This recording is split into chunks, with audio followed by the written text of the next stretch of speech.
Rain poured over the cemetery like heaven was mourning too. Black umbrellas lined the graveside as the city's elite stood in silence. Photographers kept their distance, lenses fogged with drizzle, capturing the most powerful man in the city, Richard Cole, on his knees before a coffin. Inside lay his only daughter, Lila Cole, the heartbeat of his empire. Or so everyone believed. The priest's voice cracked through the wind. Ashes to ashes, dust to dust. Richard's trembling hand placed a white rose on the mahogany lid. Cameras clicked. The billionaire's face, usually hard as marble, was shattered with grief. His fortune couldn't buy what he'd lost. As the coffin was slowly lowered, a faint cry rose from the crowd. Someone shouting, running, gasping for breath. A thin boy, drenched and barefoot, stumbled forward. His clothes were torn, face smeared with mud, but his eyes burned with urgency. "Stop!" he screamed. "Stop the burial. She's not dead." Every head turned. Silence froze. Richard looked up, blinking through tears. The boy pointed at the coffin. "Your daughter is still alive!" Security rushed in, grabbing the boy by the arms. He struggled violently. "I saw her. I talked to her. Please, listen." "Who is this kid?" One of the guards barked. Richard's voice trembled. "Let him speak," the crowd whispered, phones recording. The boy's name was Eli, maybe 15, skin darkened by the streets, hunger written on his face. "I live by the old train yard," he said breathlessly. "A few nights ago, a girl came to the shelter. She said her name was Lila. She gave me her jacket. I still have it." The priest crossed himself. Reporters leaned closer. Richard shook his head, his voice breaking. "That's impossible. My daughter died in a car crash 3 weeks ago. We identified her body." Eli's voice cracked. "Then whose body was that, sir?" "Because the girl I met, she had your daughter's necklace, the same one she always wore." Gasps rippled through the crowd.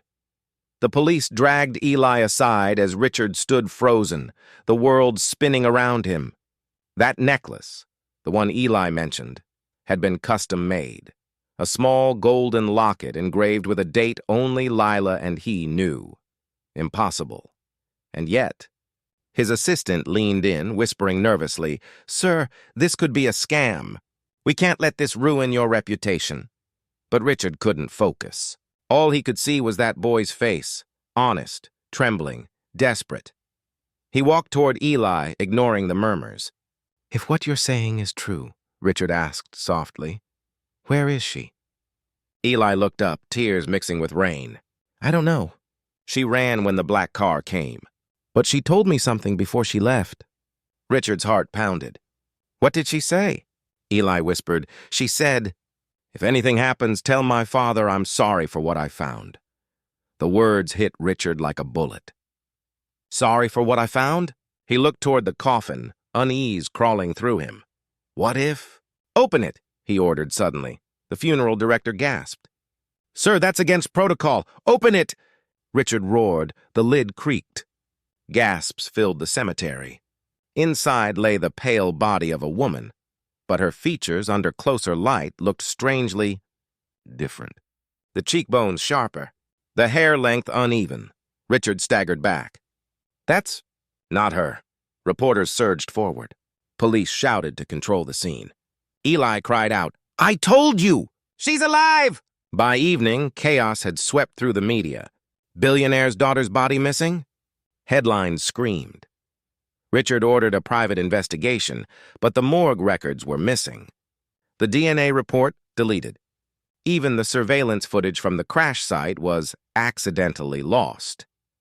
Eli was taken into custody for disturbing the peace, but by morning, he was gone, vanished from his cell. Richard stared out his penthouse window, sleepless. The city lights reflected in his empty eyes.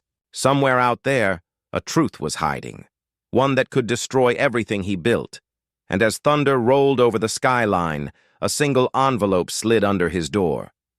On the front, in shaky handwriting, it read, "If you want to find your daughter, come alone." Richard stared at the envelope like it was alive. His fingers trembled as he tore it open. Inside was a single note, typed with a faint scent of perfume. If you truly loved your daughter, stop believing what they told you. Meet me tonight at Pier 19, alone. The words, "they told you," echoed in his mind. Who were they? That night, Richard left his mansion unnoticed, raincoat pulled tight, chauffeur dismissed. The city lights blurred through the storm as he drove himself toward the docks. When he arrived, the pier was empty, except for one flickering street lamp. Underneath it sat a small box. Inside the box was Lila's necklace, the same locket he buried her with. Richard fell to his knees, clutching it. The clasp was cracked, and inside the locket, a tiny folded paper, a hospital name and a date, the same night as her death. The next morning, Richard ordered his assistant, Mara, to trace the hospital name. "Silver Pines Medical," she read aloud. "That's odd. It's not in our records. No registration, no staff, nothing. A phantom hospital." Richard visited the address anyway. At the edge of the industrial zone stood a decaying building, windows shattered, walls stained with rust. Inside, he found old gurneys, broken monitors, and graffiti scrawled across the main wall. "They watched her die, or made it look that way." His phone buzzed. A message appeared from an unknown number. "You weren't supposed to find this. Mr. Cole." A black van screeched to a stop outside. Richard ran deeper into the ruins, breath ragged until he reached a back exit where someone was waiting. Eli. Dirty. Shaken but alive. "They tried to kill me," Eli gasped. "They don't want her found." Richard brought Eli to a safe house in the suburbs, far from cameras and journalists. Over hot soup, the boy told his story. "She used to come to the shelter every week," Eli said softly. "Never told anyone who she really was. We just called her Lila. She helped the kids, brought food, sometimes read books to the little ones." He paused, eyes distant. But a few days before she disappeared, she was scared. Said she found something about her dad's company, something big. She wanted to go to the police, but someone followed her. Richard's throat tightened. "Are you saying someone from my company did this?" Eli nodded. "She didn't want to believe it either. But she said one name before she left." Richard leaned forward, whispering, "Whose name?" Eli whispered back, "Mara." Richard froze. His assistant. His most trusted employee. That night, Richard watched Mara through the glass walls of his office as she worked late, calm and collected. He wanted to confront her, but he needed proof first. He accessed his company's internal servers. But files relating to Lila's charity fund, her foundation work, and her volunteer projects, all gone. Deleted. Then he found something buried deep in a restricted folder. Project Echo. The folder contained financial transactions, secret lab funding, and offshore accounts, all linked to Mara's digital signature.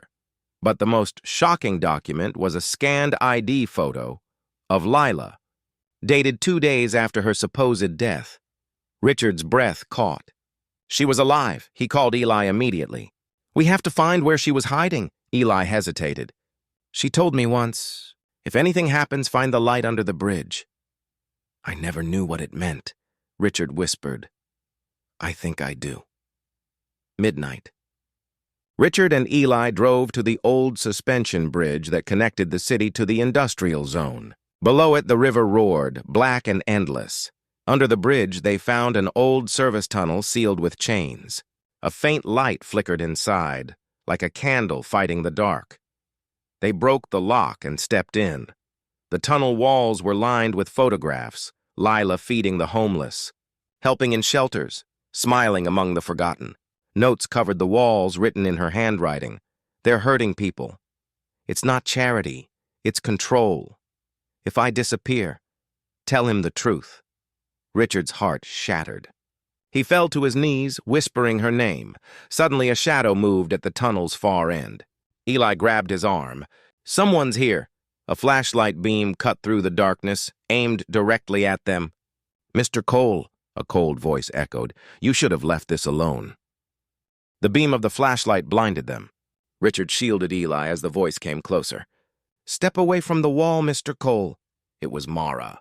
Her heels echoed against the concrete floor, her gun raised, her face calm, too calm. "So, it's true," Richard said bitterly. You were behind this, Mara smiled faintly. Not behind it. Protecting it! Before Richard could respond, Eli grabbed a pipe and swung. The light shattered. Gunfire echoed through the tunnel. Bullets sparked against the walls as Richard pulled Eli down and dragged him toward the exit. They stumbled out into the rain, gasping, and dove behind a car as headlights appeared. The van from before screeched toward them, the same one that chased Eli at the hospital. Eli shouted, "They found us again!" Richard started the engine, tires screaming against the wet asphalt. As they raced through the night, Richard glanced in the mirror. The van was still behind them. "Who are they, Eli?" Eli's voice trembled. "The same people your daughter tried to expose." By dawn, they reached a remote cabin that Richard's family once used for vacations, the last place anyone would look. Richard searched his laptop, trying to access Project Echo again.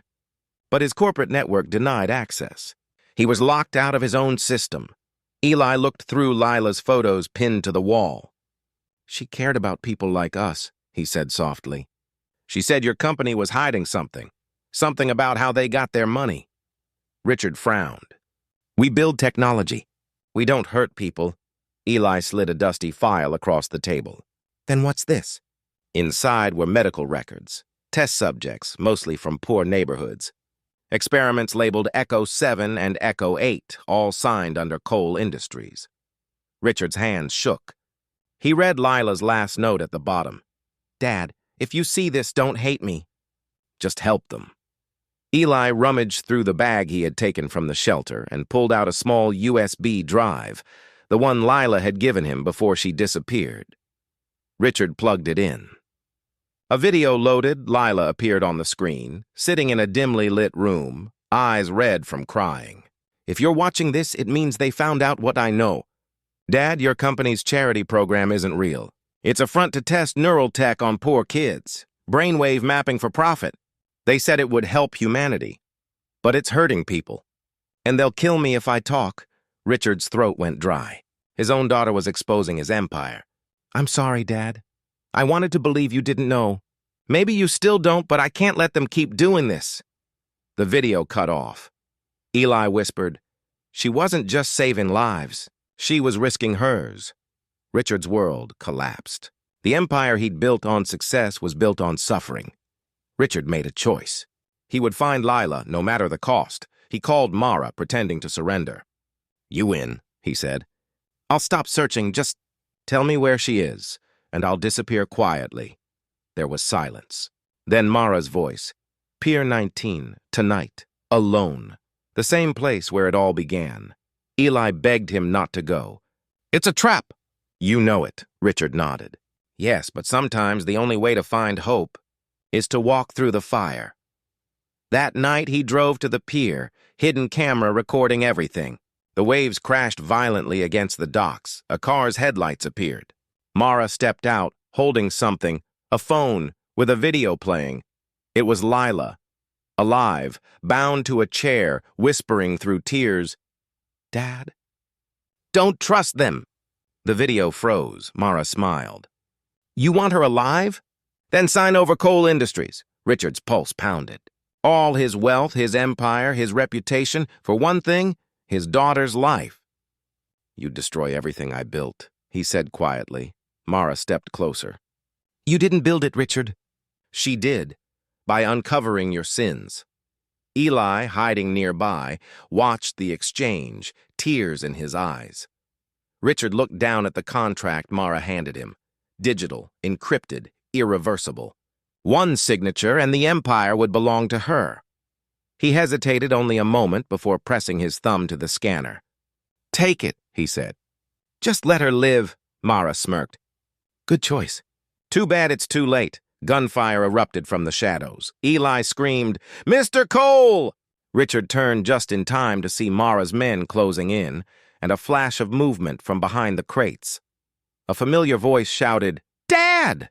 "Run, Lila, alive!" Bullets ricocheted off metal crates as chaos swallowed the pier. Eli ducked behind a truck, shouting, "Lila! Over here!" Richard turned. There she was, pale, trembling, but alive. Her wrists were bruised, her hair wild from weeks in hiding. Mara's men surrounded them. "Don't let them leave," she screamed. Richard grabbed Lila's hand and ran. They dashed between containers, gunfire lighting the rain like thunder and lightning at war. "I thought you were dead," Richard gasped. "They wanted you to think that," Lila cried. "They needed you broken so you'd stop asking questions." Eli hurled a smoke grenade he'd stolen from one of the guards' belts. The fog exploded, blinding everyone. They escaped to the docks, jumped into a small maintenance boat, and sped off into the darkness. Behind them, the pier burned. For the first time in weeks, Richard held his daughter again, but her eyes were filled with fear, not relief. "Dad," she whispered, "it's not over. They'll come for us." They found shelter in an abandoned chapel deep in the countryside. Its stained glass shattered, but its silence pure. Lila's body trembled from exhaustion. Richard wrapped her in his coat. Eli lit candles from melted wax scraps. Finally, Lila spoke. "The experiments, they were worse than I thought. Dad, those kids, they weren't volunteers. They were targets. Homeless, forgotten, undocumented. The system pretended they didn't exist. That's why they used them." Tears streamed down Richard's face. "I swear I never knew." She looked into his eyes. "But now you do. What are you going to do with the truth?" He hesitated. "Expose them." "End it," Eli interrupted. "You can't go public. They'll kill her again. We need proof strong enough to destroy them from the inside." Lila reached into her pocket and pulled out a microchip wrapped in cloth. "Then it's time they hear their own sins." Richard connected the chip to his old military laptop. The screen flickered to life, revealing encrypted audio logs and video files labeled Echo Core. As they played, Richard's stomach turned. Executives, including Mara, discussing test results, neural tracking, and compliance implants. They spoke casually about subjects, never calling them children. Then came the final file. Lila's voice, trembling. "This is Lila Cole. If I disappear, it's because I tried to stop Echo. They're using our tech to control human behavior, not heal it. If anyone finds this, tell the world. Humanity is being sold piece by piece," Eli whispered. "That's enough to destroy them." Richard exhaled. "We leak it to every major outlet, every server, tonight." But before he could hit send, the chapel lights went out. A spotlight flared through the window. The sound of helicopters thundered overhead. Mara's voice echoed through a loudspeaker. "Give us the chip, Richard, and maybe your daughter lives long enough to say goodbye this time." The chapel shook as armed men surrounded it. Lila gripped her father's hand. "You have to leave me. If they get you, it's over." "I already lost you once," Richard said. "Never again." Eli found an old passage beneath the altar, a maintenance tunnel from the war days. "This way!" They ran through the narrow path as bullets shattered the chapel above. Dust fell like rain from the ceiling. Halfway through the tunnel, a figure appeared at the far end. Mara, gun in hand. "End of the line," she said coldly. "You can't save her from the truth." Richard stepped forward, shielding his daughter. "You don't understand. The truth is what saves her." He reached for the detonator he'd rigged to the chapel's generator earlier. "Goodbye, Mara." He pressed it. A deafening explosion ripped through the night. The shockwave threw them to the ground. Flames roared behind them as the tunnel caved in, separating Richard from Lila and Eli. "Dad!" she screamed, smoke and silence. Richard's ears rang. He opened his eyes to darkness and firelight. He tried to move, but rubble pinned his leg. He could barely breathe. Somewhere in the distance, he heard sirens. He thought of Lila, her laughter as a child, her voice at the shelter, her last words. Don't trust them. He smiled weakly. Maybe he didn't deserve a miracle. Then footsteps. A beam of light cut through the smoke. Eli's voice echoed, breaking with emotion. "We found him." Lila knelt beside her father, tears mixing with ash. "Dad, stay with me, please." He smiled faintly, placing the microchip in her palm. "The truth is yours now. Finish what I started." Helicopters roared overhead, this time not Mara's. Government seals marked their sides. The files had uploaded before the explosion. The world was already watching. Lila clutched her father's hand as dawn broke through the smoke. "We did it, Dad. We did it!" For a moment, amidst ruin and fire, something divine filled the air, the miracle of truth surviving the lie. Morning broke over a city forever changed. News networks blazed with headlines. Project Echo exposed, billionaire's daughter leaks global mind control scandal. Government agencies raided coal industries' laboratories. Executives were arrested, their hidden files seized. Mara was among them, caught while trying to flee the country. Meanwhile, Richard lay in a private hospital bed, bandaged, weak, but alive. Through the window, he watched protesters outside holding signs. "We are not experiments. Justice for the forgotten." Lila entered quietly, holding his hand. "They know everything now, Dad. The truth's out." Richard smiled faintly. "You did what I couldn't. You saved them." She shook her head. "No, Dad. We saved each other." But behind the joy, guilt lingered in Richard's heart. Guilt for the years he ignored the suffering his wealth had built upon. He looked at Eli, standing quietly near the door. The boy who once lived on the streets now wore clean clothes, his eyes full of strength. "You're part of this family now," Richard said softly. Weeks passed. Coal Industries was dismantled piece by piece. Richard sold his mansions, his cars, his private jets. Every cent went into a new foundation, the Lila Project, to rebuild the shelters and hospitals once used for exploitation. Reporters begged for interviews, but Richard refused. Instead, he worked quietly beside Eli, painting walls, serving food, talking to children, the same kind Lila once protected. One evening, Lila approached him, eyes wet. "You don't have to carry all of it, Dad." He looked up from his work. "If I don't, who will?" "Someone who believes people can change," she said. He smiled sadly.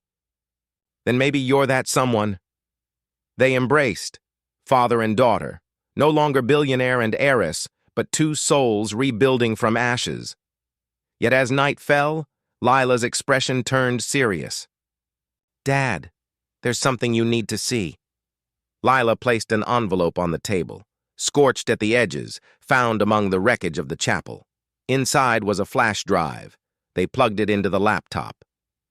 A video loaded. Mara's face appeared, recorded before her arrest. "You think you've won, Richard? You exposed one project. But Echo wasn't the beginning, and it was a branch. There are others, in other countries, still running. You can't stop them all." The video ended. Silence filled the room. Richard leaned back, pale. "So it never ends." Eli looked at him, determination burning in his eyes. "Then we don't stop either." Lila nodded. "We turn the Lila Project into a movement, one that protects every lost soul they ever ignored." For the first time, Richard didn't feel powerless. He felt purpose. Months later, a bright morning. Cameras rolled as the Lila Project opened its first international center, free education, therapy, and housing for homeless youth. Eli stood at the podium beside Lila, now confident, passionate. "I was one of the invisible," he said, "but someone believed I mattered. Today, we give that belief to everyone." The crowd erupted in applause. In the front row, Richard watched silently, tears glistening in his eyes. Lila approached the microphone next. "This isn't just about redemption," she said. "It's about responsibility. To use power not for control, but for compassion." Behind them, a mural revealed itself, painted by children from the shelter. It showed a little girl holding hands with a homeless boy under a single word: humanity. Richard looked at it, whispering, "That's what she always wanted." The sun dipped low as Richard visited the old cemetery, the same one where the story began. The empty grave that once held a lie now bore a new stone. Lila Cole, a light that never died. He placed a single white rose on the grave, the same kind he'd laid that rainy day. Eli joined him, silent. Lila stood behind them, her hand resting gently on his shoulder. "You kept your promise, Dad," she whispered. "You found me, and yourself," he smiled softly. "No, my dear. You found humanity, and gave it back to me. The three of them stood there, Billionaire, daughter, and the boy who started it all, bathed in the last golden light of day. As the wind carried away the petals from the rose, Richard looked toward the sky and whispered, "Sometimes, the poorest boy can bring back the richest man's soul."